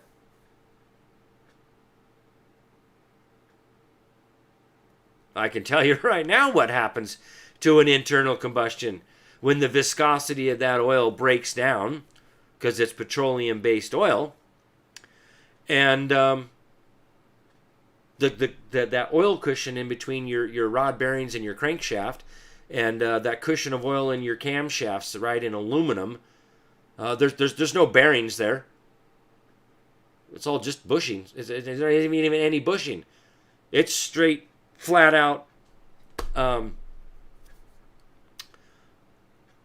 basically chromoly steel on aluminum head.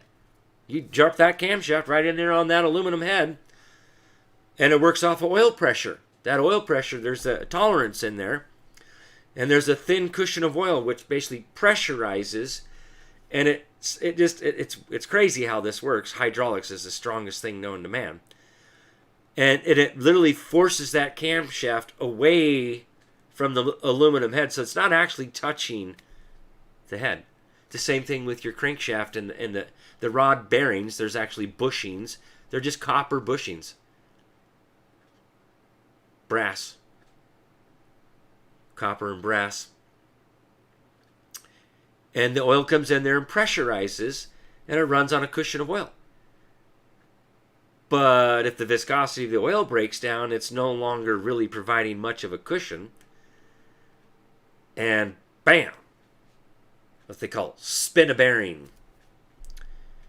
Or seize your camshaft in the head. You're done. So, we need to be applying these remedies from the Constitution itself, from our rights. Not from the code. The code's not the law. That's Roman civil law. Quit reading the code and start reading some real law. Read Supreme Law of the Land. Read our rights.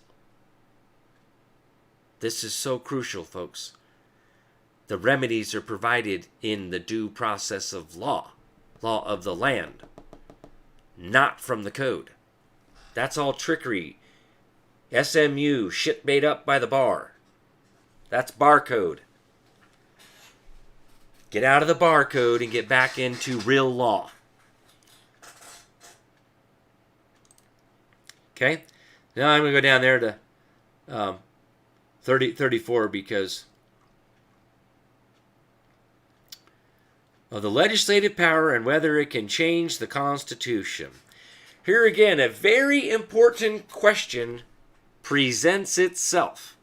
Okay, it's really, really important to read this and fully comprehend, then understand this as a fundamental principle of law, the rule of law. It essentially belongs to the society to make laws both in relation to the manner in which it desires to be governed and to the conduct of the citizens.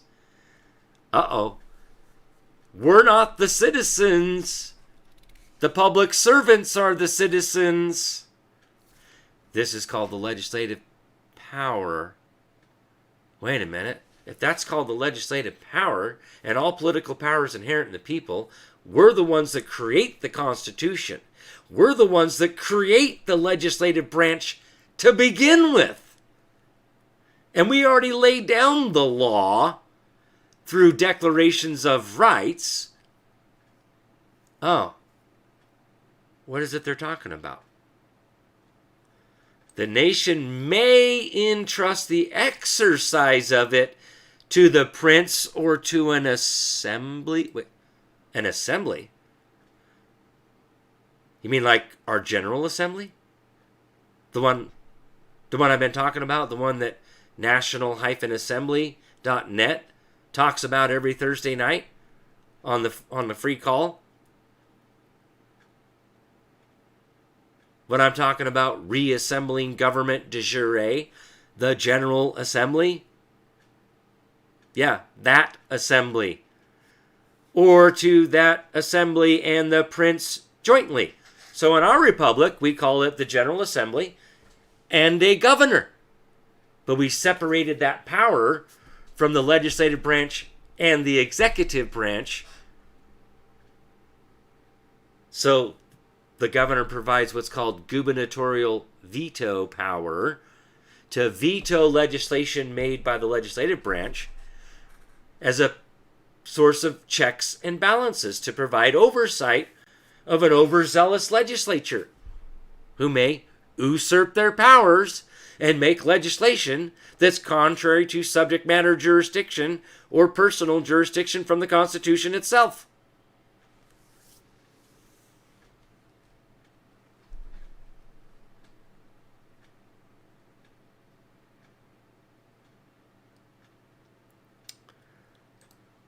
Who have then a right to make new laws and repeal old ones. It is asked whether the power extends to the fundamental laws, whether they may change the constitution of the state.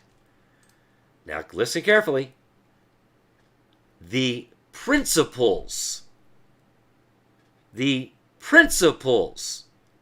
we have laid down lead us to decide with certainty that the authority of these legislators does not extend so far, and that they ought to consider the fundamental laws as sacred if the nation has not, in very express terms, given them power to change them. We did not, in very express terms, give them the authority to change from the law of nations, laws of nature, and the common law into the Roman civil law, the code. That's the fundamental law. Now, we did give them some power to do a convention, but that's been subverted too, because now, we can just do it as we wish through the legislature like we make a statute. No. That's a fundamental alteration and a change in the Constitution. They just wrote that in there. No. There's supposed to be delegates sent. Delegates, not elected officials. But Kirk, it says that in the Constitution. No. I know it says that there now, but that wasn't the intent, and that's not the way it was written to begin with. Must have a convention. And it's supposed to be done by the people, not by the public servants. That's how we make sure that we're establishing justice, that we're ensuring domestic tranquility, and we're not being invaded by public servants that are maybe hold the title of nobility of Esquire.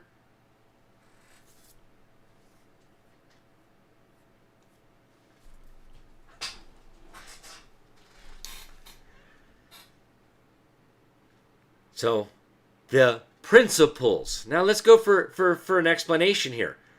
Logic and reason. For the Constitution of the state ought to possess stability, and since that was first established by the nation, which afterwards entrusted certain persons with the legislative power, The fundamental laws are accepted from their commission.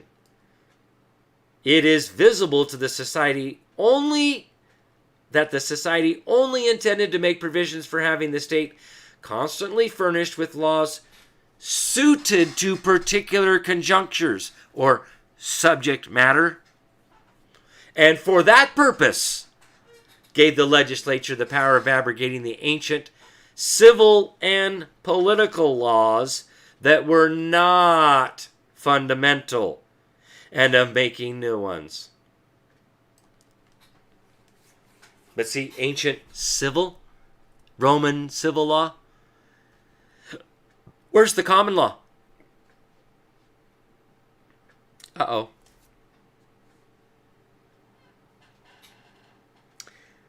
But nothing leads us to think that it meant to submit the Constitution itself to their will. Here's some logic and reason here. Whoops. In short, it is from the Constitution that those legislators derive their power. How then can they change it without destroying the foundation of their own authority? By the fundamental laws of England, the two houses of Parliament, in concert with the King.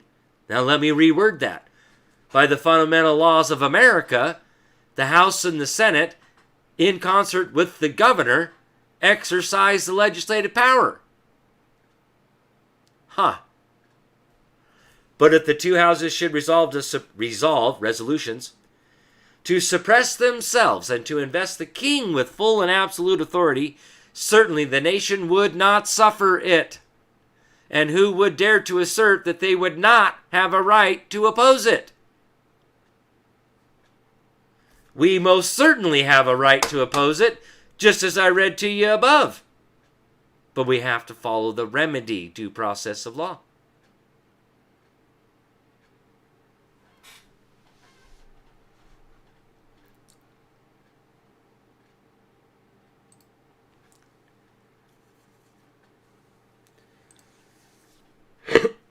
All right, folks.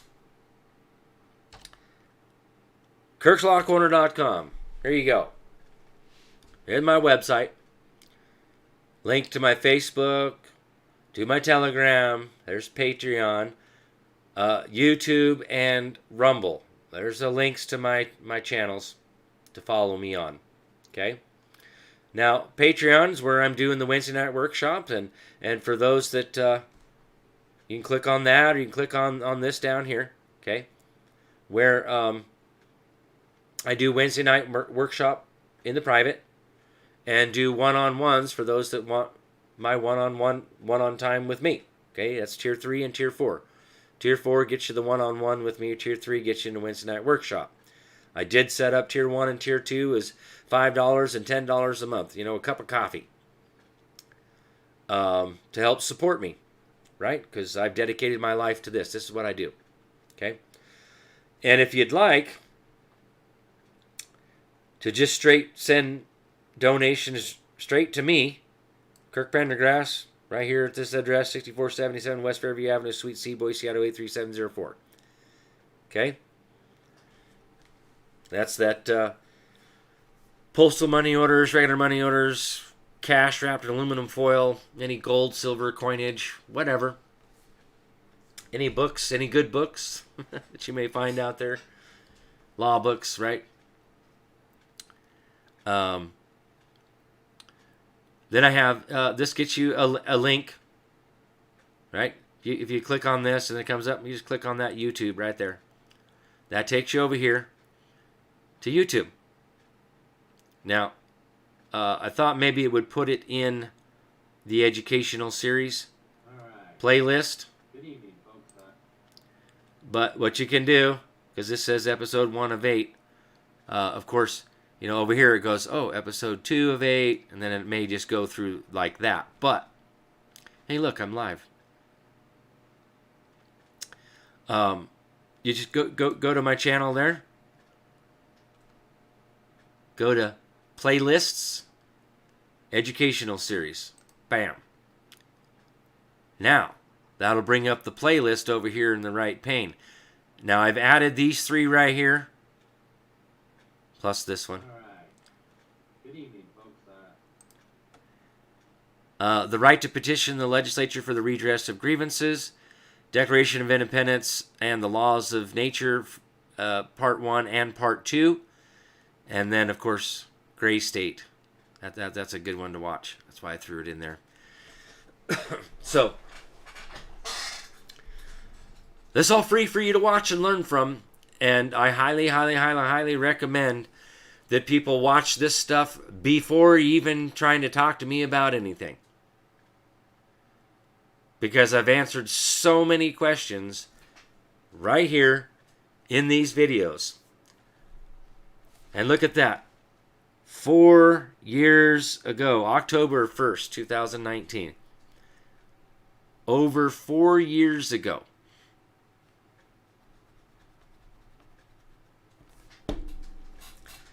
Okay? It's right there.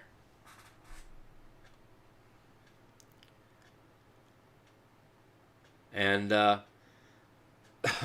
they took, when YouTube did a little change-a-rooney on the description of these, if you look right down here, it's actually in there. But again, I've done these in a chronological order of things, from kind of a beginning to end. So I highly recommend you don't cherry pick and watch just one video here and one video there. You need to watch them in a chronological order of things so that you understand the later videos. Okay?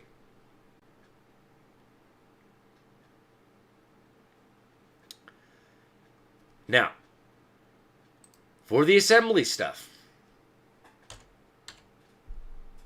over here on national-assembly.net.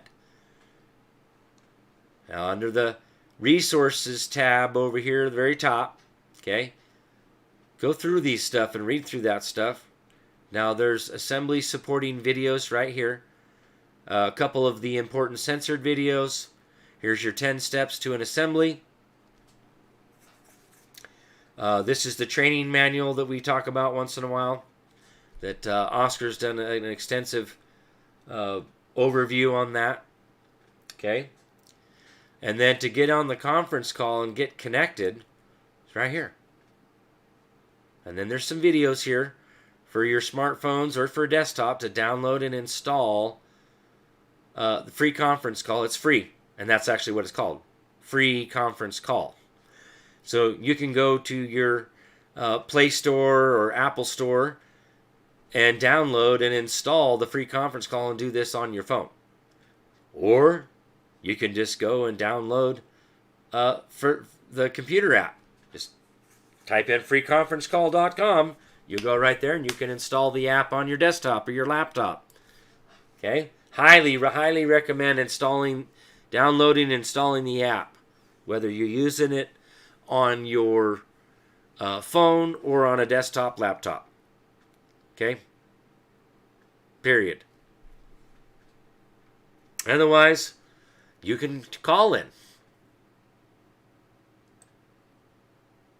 And I'll give you the hit right now. Tip, *6 will mute and unmute yourself. So when you get in there, if you're doing a call in, make sure you hit *6 and that you are muted. So we're not hearing your background conversations during the rest of the important part of the call. Okay? Seems to be a problem with people not understanding to keep themselves muted over there during this call. All right? This is how we're coming together, the people, in all of the states. Okay? And then Jason from his Hardline. He's got some of his podcasts on here. He went over the training manual as well. So there's some information here to read from. And then, of course, there's the forums and the blog. Okay? So, lots of information here for everybody to come here and learn and come together. What is this? We are all in this together. This is our moment to prove we are up to the task. If not us, who? If not now, when? Like I just read from the Law of Nations. We got to do this, folks.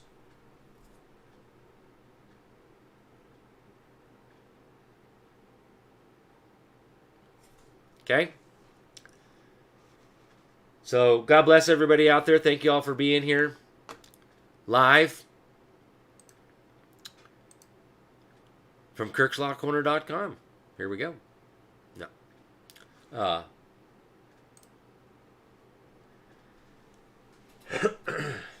No. Thank you all for being here. God bless you all. And thank you for the current supporters out there right now. I greatly appreciate you. God bless you. And want to do a shout out there to our U.S. Marshals that are doing their stuff and things, military. And, of course, my brother Jonathan Alexander down there.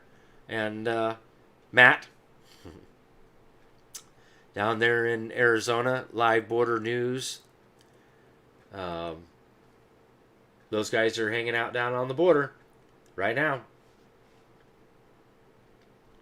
God bless them, brothers, and everybody else that's involved down there. Pray for their safety, folks. Okay? God bless you guys. God bless everybody else. Have a wonderful night, and hope everybody has a great week. And those on Patreon, tier 3 and tier 4, we'll see you Wednesday night for Wednesday Night Workshop. All right?